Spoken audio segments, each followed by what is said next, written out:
আল্লাহ সুবহানাহু ওয়া তাআলা পৃথিবীর বুকে সর্বশ্রেষ্ঠ জাতি হিসেবে মানব জাতিকে সৃষ্টি করেছেন এবং তার উপরে কিছু কর্তব্য দিয়েছেন, অধিকার দিয়েছেন, হক দিয়েছেন, যেমন হুকুকুল ইবাদ, হুকুকুল্লাহ। হুকুকুল্লাহ এর মতলব হলো আল্লাহর হক, আল্লাহর অধিকার। নামাজ পড়া, যাকাত দেওয়া, হজ করা, রোজা রাখা ইত্যাদি ইত্যাদি। কোন ব্যক্তি কোন কারণবশত যদি রোজা না রাখলো, নামাজ না পড়লো, যাকাত না দিল, হজ না করলো, তো আল্লাহ তাআলা চাইলে মাফ করে দিতে পারেন। কিন্তু হুকুকুল ইবাদ, যে বান্দার যতটুকু অধিকার, যতটুকু হক, তাকে ততটুকু দিয়ে দেওয়া। যদি কোনো বান্দা কোনো বান্দার কাছ থেকে হক ছিনিয়ে নেয়, তার আদায় না করে, তো যতক্ষণ পর্যন্ত না তাকে আদায় করা হবে কিংবা সে যতক্ষণ পর্যন্ত না মাফ করে দেবে, তো আল্লাহ সুবহানাহু ওয়া তাআলা কখনো মাফ করবেন না। এক ঘটনা মনে পড়ে যায়। এক বাদশা ছিলেন মোহাম্মদ শাহ। তার বস্তিতে এক বৃদ্ধা মহিলা বাস করতেন। তার কেউ ছিল না, কেবলমাত্র একটা গাই ছিল। সেই গায়ের দুধ দহন করে তার জীবিকা নির্বাহ করত। হঠাৎ বাদশা শিকার করতে জঙ্গলে চলে গেলেন। ঠিক সেই মুহূর্তে কিছু পুলিশ এসে সে বৃদ্ধা মহিলার গায়কে ছিনিয়ে নিয়ে জবাহ করে আর তারা ভুনা করে খেয়ে নিল। বৃদ্ধা মহিলা তাদের কাছে কাঁদতে কাঁদতে কাকুতি মিনতি করে তাকে বলল যে আমি তো এই গায়ের উপরে নির্ভর করতাম, তো আপনারা কিছু টাকা দেন, আমি অন্য একটা গায় কিনে আনি এবং তার দুধ দহন করে আমি আমার জীবিকা নির্বাহ করি, আমি কোথায় যাব? তো সেই সমস্ত পুলিশরা রাগ দেখালো এবং সেটাকে অস্বীকার করল। বৃদ্ধা মহিলা নিরুপায় হয়ে এক ব্যক্তির কাছে মাশওয়ারা নিল। তো সে ব্যক্তি মাশওয়ারা দিল এটাই যে বাদশা নরম দিলেন,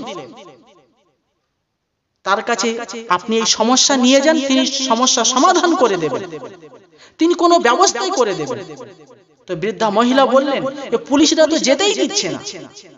তো সে ব্যক্তি আরেকটা মাশওয়ারা দিলেন যে আপনি আপনার ঘরের সামনে যে নদী আছে, নদীর উপরে যে পুল আছে, বাদশা কিছুদিনের মধ্যে ফিরে আসবেন, তার আসার জন্য এই পুলের উপরে তার একটাই রাস্তা, আপনি ওই পুলের কাছে দাঁড়িয়ে থাকেন, যখন বাদশা আসবেন তার কাছে এই সমস্যা সমাধান করে নেন।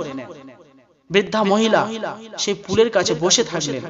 কিছুদিন পর যখন বাদশা শিকার করে ফিরে আসছেন, তখন সেই বাদশার ঘোড়ার লাগামকে ধরলেন বৃদ্ধা মহিলা। তখন বাদশা রাগান্বিত হয়ে বললেন, আরে বৃদ্ধা মহিলা, আপনি আমার ঘোড়াকে কেন রুকে দিলেন? তখন বৃদ্ধা মহিলা বললেন, আমার আর আপনার মধ্যে একটা বিচার আছে, একটা মোকদ্দমা আছে, আপনি নিচেই নামুন। যখন সে বাদশা নিচেই নামলো, তখন বৃদ্ধা মহিলা বললেন, আমার আর আপনার ভিতরে যে বিচার মোকদ্দমা আছে, আপনি এই পুলের সামনে করতে চান না কাল কিয়ামতের দিন আল্লাহ সুবহানাহু ওয়া তাআলার সামনে সেই পুল সিরাতের উপর করতে চান? বাদশা ঘাবড়ে গেলেন, ভয়ে কাঁপতে শুরু করলেন, শরীর থেকে ঝরঝর করে ঘাম ঝরতে লাগলো। যখন বৃদ্ধা মহিলা সমস্ত ঘটনা যখন শোনালো, তো সেই বাদশা তার একটা গায়ের পরিবর্তে ৭০টা গায়ের দাম দিল এবং বলল, বৃদ্ধা, আপনি আমাকে মাফ করবেন, আমি কাল কিয়ামতের দিন আল্লাহর সামনে ওই পুলিশের উপর আমি হিসেব দেওয়ার ক্ষমতা রাখি না। আজ আপনার এই পোলের সামনে এখানে সবকিছু সমাধান করে নিই। আজ চিন্তা করুন, আমরা আমাদের হুকুকুল ইবাদগুলো কোথায় কেমন ভাবে ব্যবহার করছি, কারের হক ছিনিয়ে নিচ্ছি, কারের প্রাপ্য তাকে দিচ্ছি না। কাল কিয়ামতের দিন আল্লাহর সামনে আমরা দাঁড়ানোর জন্য কেউ ক্ষমতা রাখি না। পৃথিবীর বুকে কোনো মা এমন সন্তানকে জন্ম দেননি যে কাল কিয়ামতের দিন আল্লাহর সামনে দাঁড়াতে পারবে। যখন আপনি দুনিয়াতে কারের অধিকারকে ছিনিয়ে নেন, কারের প্রাপ্যকে না আদায় করেন, সে যদি না মাফ করে, কাল কিয়ামতের দিন আল্লাহ সুবহানাহু ওয়া তাআলার সামনে সেই ব্যক্তি মোকদ্দমা পেশ করবে আর আপনারকে ডাকা হবে।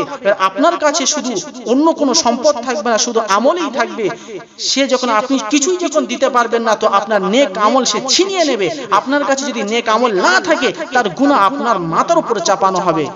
ওই জন্য দুনিয়ার বুকে হুকুকুল ইবাদকে সর্বসময় ক্লিয়ার রাখুন, সর্বসময় হুকুকুল ইবাদকে আদায় করে রাখুন, নইলে কাল কিয়ামতের দিন খুব ভয়ানক সেই পুল সিরাতুল পুল, আর সেখানেই হিসাব খুব ভয়ানকই হবে।